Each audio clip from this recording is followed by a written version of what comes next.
राजा जी बहरा करे नौकरिया, मूसर के बिना तर से वो खरिया। राजा जी बहरा करे नौकरिया, मूसर के बिना तर से वो खरिया। चौकी खोजे बेलना साखी, चौकी खोजे बेलना साखी, पिया न जाइले झांसी से, झांसी से और झांसी से। मन करे कोट दी जो बनवा दुनो गणसी से, मन करे काट दी जो बनवा दुनो गण मायरे। अवन सैया बड़ा मन करता ये राजा, या वह करे जब बड़ा मन करता का कही।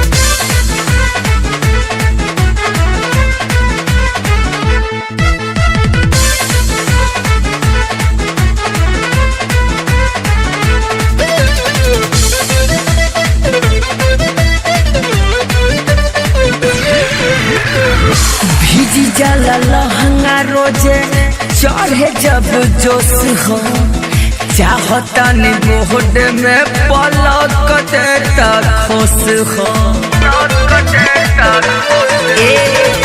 भीग जाला लहंगा रोजे चढ़े जब जोश हो, चाहता नहीं बोहड में पलक देता खुश हो।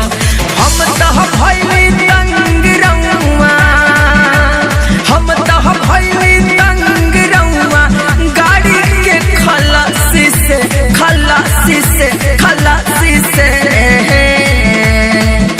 मन करे कोट दी जो बनवा दुनो गणसी से, मन करे काट दी जो बनवा दुटी मायरे।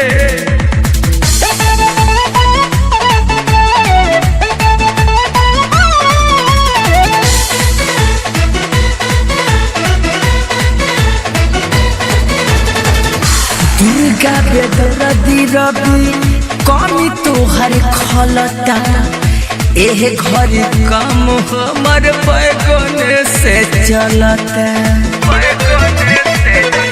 ए राजा राज काज पूरी दुर्गा कमी तोहर खलता, एह घर काम हमर बैगने से चलता।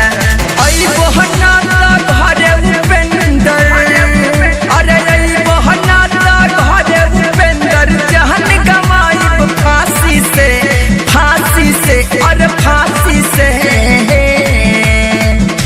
मन करे कोट दी जो बनवा दुनो गणसी से, मन करे कोट दी जो बनवा दुनो गणसी से।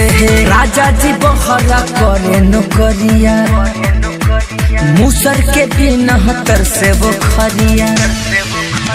राजा जी बहरा करे नौकरिया, मूसर के बिना तर से वो खरिया। चौकी खोजे बेलना साखी, चौकी खोजे बेलना साखी, पिया न जाइले झांसी से, झांसी से और झांसी से। मन करे कोट दी जो बनवा दुनो गणसी से, मन करे काट दी जो बनवा दुनो गण मायरे। अवन सैया बड़ा मन करता ये राजा।